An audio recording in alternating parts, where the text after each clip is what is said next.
If you ask me, the one star player that's most likely to be traded, I would say Collin Sexton.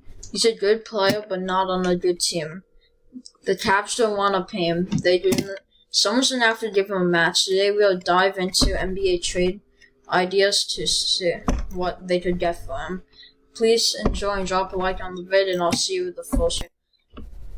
Okay, so our first trade is to the Knicks, of course. So the Knicks are getting Collin Sexton. The Cavs are getting Frank Ntilikina, the 21st overall pick, and a 2023 lottery protected pick. Now, in this trade, the Cavs are getting Frank, who I think can develop to be a very good 3-and-D wing. And they're getting 2 first-round picks, which isn't bad. Their defense is improving a lot, and the Knicks obviously get Collin Sexton. He's the dude who can kind of carry the offense, create his own shot. At any given night, he can put up 30. He's very competitive. Now, some Cavs fans like to dream, and they believe that they're going to get an absolute haul for Sexton. Like, that's not going to happen. This is a good offer for Sexton, and I think if I'm the Cavs, I have to at least consider it. Now, just to mention, it would have to be a sign-and trade with Frank Ntilikina, so you'd probably have to do this after the draft. So just to mention that. Alright, I should have shown this in the beginning of the video, but here we are now. Sexton, 24 points, 4 assists, 50, 40, 80, around that.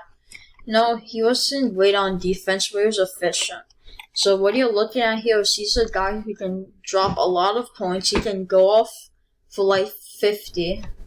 And he's just going to be very competitive. I'll see you the next trade idea. Okay, so the second trade idea is with the Warriors. There's a report that they're interested in him potentially. So they're moving Jordan Poole, who had a great second season, and the 14th overall pick for Sexton. So the Cavs are getting a very good 6-man who can light up, sometimes kind of like Sexton, not as much. But they're getting the 14th overall pick in a loaded class.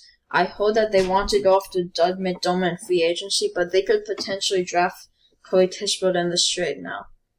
For the Warriors, they're getting that third star to go next to Clay and Curry. I'm not saying Clay's going to be a star, but they're still going to be the splash bros. Now, if you ask me, if you have a trio of Clay, Steph, Sexton, and then you have like Draymond, Wiseman, he's going to improve. That's a top 4 seed in the West. You're going to have a mid-level exception to go after some big men.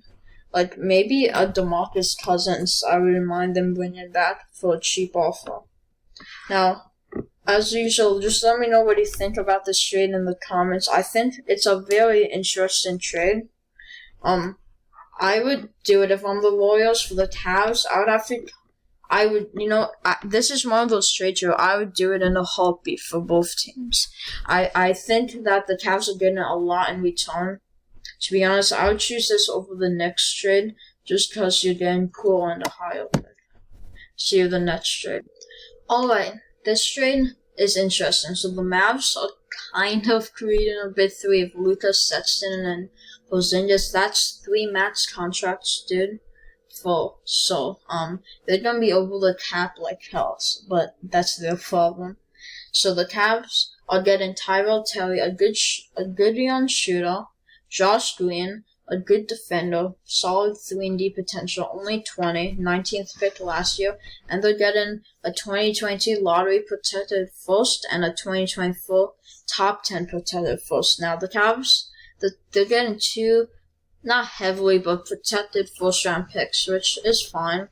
And then they're getting 2 decent young players. The Mavs, they're getting Sexton. Now, if I'm the Mavs, I don't do this. I just don't really want to be that much over the cap. And I don't know, for the Cavs, I think you do it. You're getting potentially 2 first-round picks and 2 young players who you don't have to pay for a while. That's a very nice trade. And Josh Green, I feel like he's underrated. Like, he barely played. Same thing with Terry, but I think they have potential to not become all-stars, but great role players in this league. Okay, so with this trade, the young Bull is going to the Bulls. if you didn't know that Sexton's nickname, he's going to the Bulls. So this is a sign-in trade. So Lauri Markkanen and the 2022 unprotected first-round pick for Collin Sexton. Now, this gives the Cavs a nice complementary piece, a good shooter, can create a shot a bit. He's not going to be a star, but he's going to be a very good player. Again, you're also getting an unprotected first, which is nice. With the Bulls, you're kind of creating a mini big three. Sexton, Levine, Vucevic. Excuse me. If you surround that team with some good role players, like that team can take you places. I'm not saying that someone win a championship, but you could at least go to the conference finals with that team because Sexton and Levine. That would be such a dangerous scoring backcourt.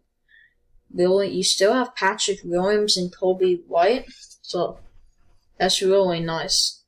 Now, if I'm the Bulls, I'd do this. If I'm the Cavs, I'd do this. You're getting a young player and a pick for a young player. It's logic. The more young players, the better chance of having a good team. If there's not a big difference between the young player giving up and the young player you're getting back, which there's not.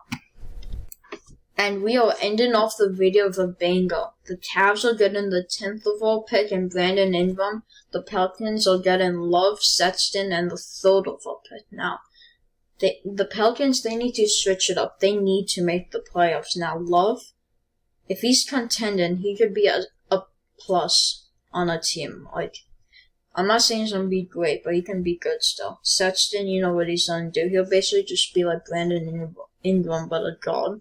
And you're moving up to number 3. Now, the Cavs, you're getting rid of Sexton and Love, 2 max contracts. And you're getting a star in Brandon Ingram to pair up with Garland, the number 10 pick, Isaac Okoro, Jared Allen. You might have some cap space. That sounds good. Still getting the 10th overall pick. I like this trade. I would do it if I'm both teams. This is actually my favorite trade. It works well. I think both players fit the systems. Now, if you enjoyed the video, leave a thumbs like. This is all I have for you today.